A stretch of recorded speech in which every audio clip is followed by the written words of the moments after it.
తెలంగాణ ముఖ్యమంత్రి రేవంత్ రెడ్డితో నిన్న సినీ పరిశ్రమకు చెందినటువంటి సినీ పెద్దలు భేటీ అయినటువంటి నేపథ్యంలో భేటీ తర్వాత సినీ పెద్దలు వ్యవహరించినటువంటి తీరు మీద భిన్నాభిప్రాయాలు అయితే వ్యక్తమవుతూ ఉన్నాయి.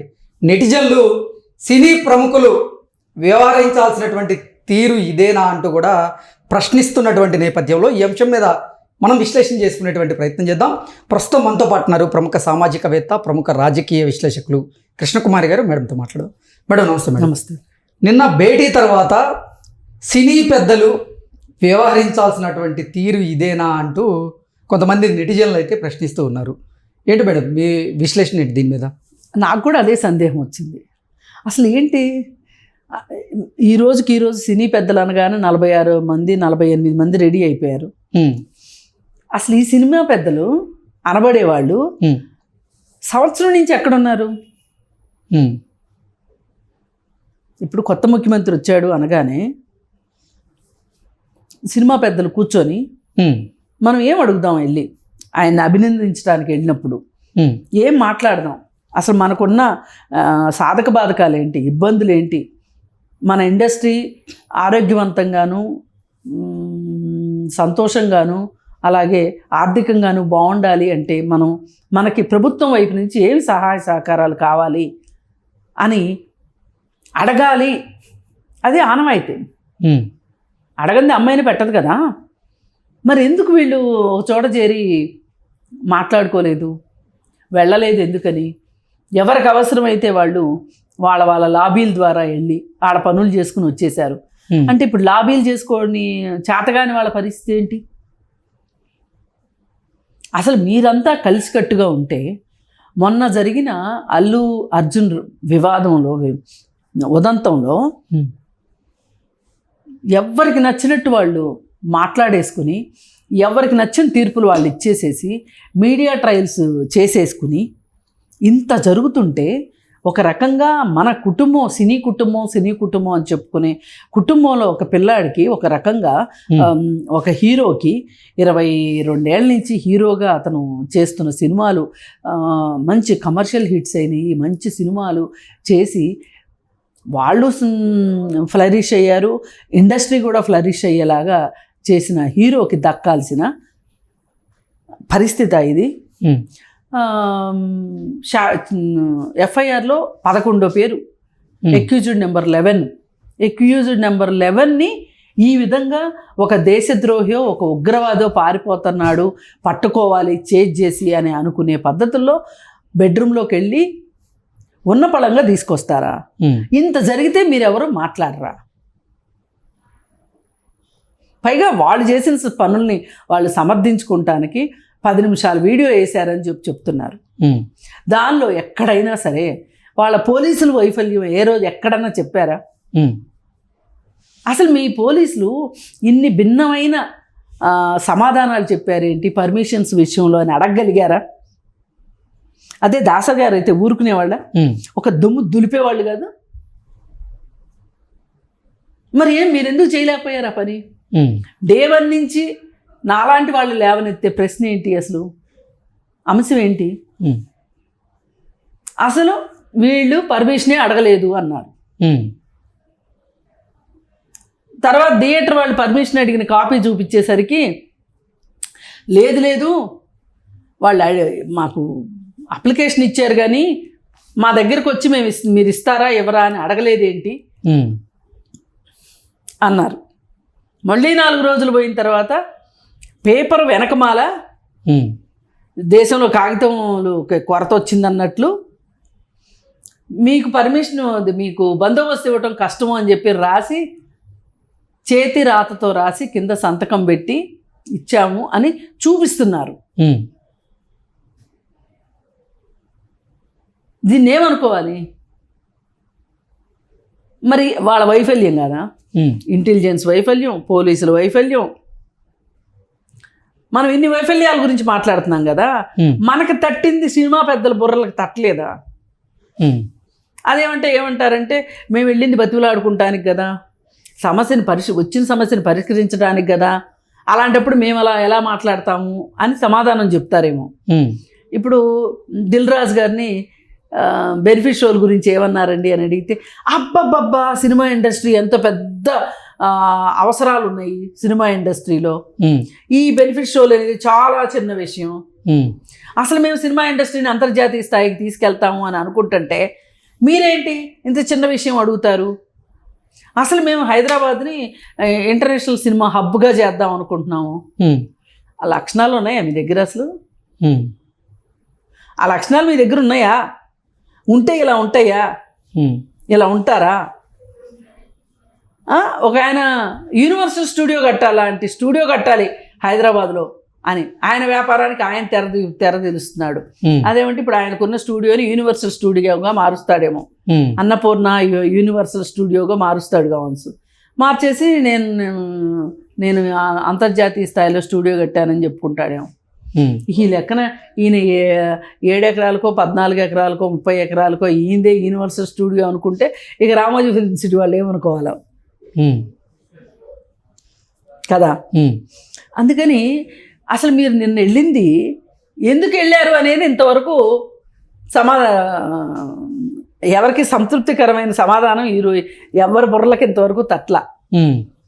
కేవలం అల్లు అర్జున్ విషయానికి వెళ్ళారా? పోనీ వెళ్తే అల్లు అర్జున్ విషయానికి ఏం చెప్పాడు ఆయన? మీకేం అర్థమైంది? మీరేం చెప్తున్నారు బయటకు వచ్చి?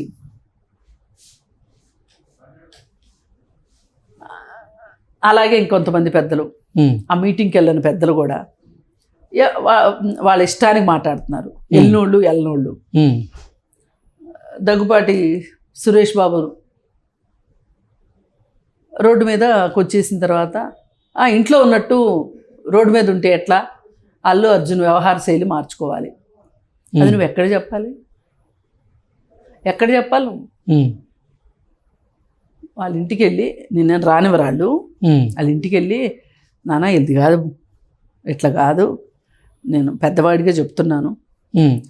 అసలు ఈ సినిమా వాళ్ళందరికీ ఒక ఉద్బోధ చేసేసాడు కదా చిరంజీవి గారు. చెడు ఉంటే చెవులో చెప్పండి, మంచి అయితే రోడ్డు మీద చెప్పండి, మంచి అయితే మైక్లో చెప్పు, చెడు అయితే చెవులో చెప్పు అన్నారు కదా. ఏం మీకు చిరంజీవి పెద్దోడిగా అనిపించట్లేదా? సినిమా పెద్దగా అనిపించట్లేదా? అంటే ఇప్పుడు ఆయన సీఎం దగ్గరికి రాలేదు కాబట్టి సినిమా పెద్ద కాదా? ఇక నుంచి బాలకృష్ణకి చిరంజీవికి ఎవరు మాటనరా? అసలు ఇవాళ 24 క్రాఫ్ట్స్ని కలుపుకుని వెళ్ళే పెద్ద మనిషి ఎవడైనా ఉన్నాడా లేడా? నిస్వార్థంగా ఉన్నాడా లేదా? అది చెప్పండి ఫస్ట్. అసలు ఆ కలుపుకెళ్ళేవాడు ఉంటే ఇలాంటి మాటలు ఉండవు. ఇంట్లో తిట్టి రోడ్డు మీద సమర్థించుకుంటారు. మన పిల్లలు ఉన్నారండి, తప్పు చేశారని కూడా తెలుసు, రోడ్డు మీద ఏం మాట్లాడతాం? వేరే వాళ్ళ అవాకులు చవాకులు పేలుతుంటే మన పిల్లోని సమర్థించుకుంటాం. ఇంట్లోకి వచ్చాక 4 పీకుతామా, కూర్చోబెట్టి క్లాస్ పీకుతామా, లేకపోతే వాడికి ఏమేమి కట్ చేయాలో కట్ చేస్తామా, మన ఇంట్లో మనం చేసుకుంటాం. అంతేగాని ఇంట్లోనేమో నాన్న బయట నిన్ను వాడేం ఫీల్ అవుతాడో అని బయట ఏమో సమర్థించేసి బయట తిట్టి అందరి ముందు నేను ఎంత గొప్ప తండ్రిని అనిపించుకోవాలని ఇంట్లోకి వచ్చి బతులు ఆడుకుంటారా? ఏది కరెక్ట్ అయిన పద్ధతి? అందుకని పోని ఇప్పటికైనా 46 మంది కలిసి వెళ్ళారు. వెళ్ళిన వాళ్ళు చర్చలు ఫలప్రదమైనవి, మేమందరం కలిసికట్టుగా ఉన్నాము అనే ఒక సంకేతాన్ని బాహ్య ప్రపంచానికి ఇచ్చారని అనుకుందాం.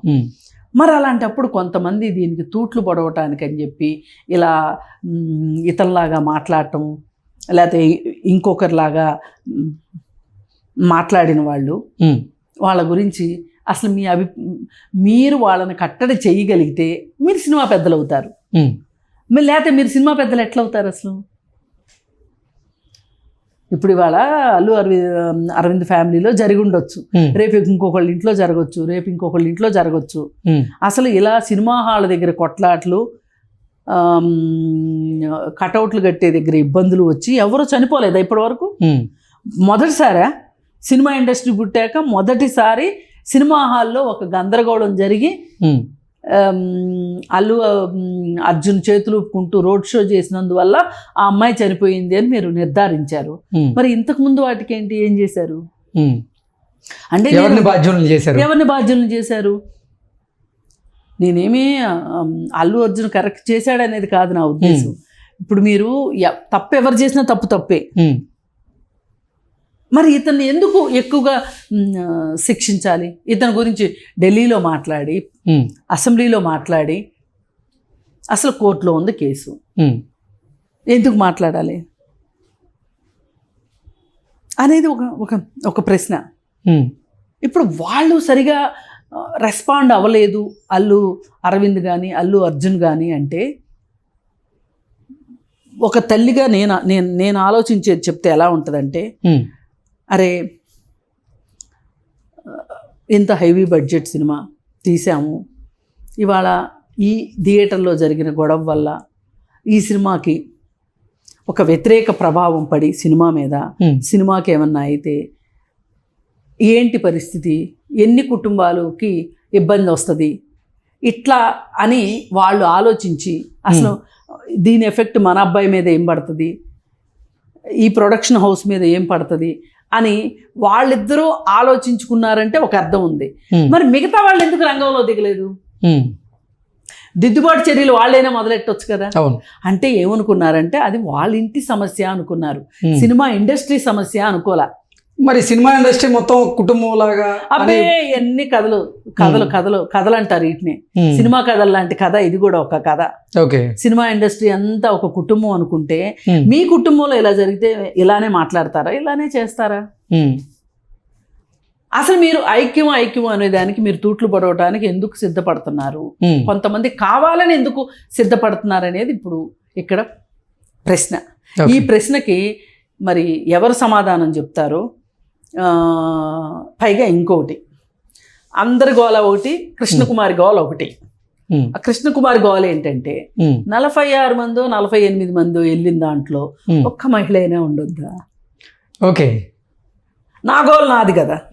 మరి నిజమే, ఎందుకంటే హీరోలు వెళ్ళారు, దర్శకులు వెళ్ళారు, ప్రొడ్యూసర్లు వెళ్ళారు, వాళ్ళు ఒక మహిళ లేరు. ఎందుకు లేదు? ఇదే హీరోయిన్లు చాలా మంది ఉన్నారు కదా, దర్శకుల్లో మహిళలు ఉన్నారు కదా, ప్రొడ్యూసర్లో మహిళలు ఉన్నారు కదా. అంటే ఈ దర్శకుల్లో మహిళా దర్శకులందరూ వీళ్ళు ఒట్టుట్టి డైరెక్టర్లా, ఒట్టుట్టి ప్రొడ్యూసర్లా, వీళ్ళదంతా ఒట్టిగోలైనా మహిళలు పనికిరారా మీకు? ఎందుకు లేరు మహిళలు? ఇది కూడా ఆలోచించాలి. అసలు ఇక సినిమా ఇండస్ట్రీలో ఎవరికి సమస్యలు లేవు, కేవలం హీరోల కుటుంబాలకి వాళ్ళకి సమస్యలు ఉన్నాయి. హీరోయిన్లకి ఏ సమస్య లేదు, ఏమీ లేదు, అంతా గొప్పగా ఉంది వ్యవహారం అంతా. ఒక మహిళా డైరెక్టర్ని, ఒక మహిళా ప్రొడ్యూసర్ని పేరు కన్నా తీసుకెళ్తే నంబర్ కోసమైనా తీసుకెళ్ళొచ్చుగా.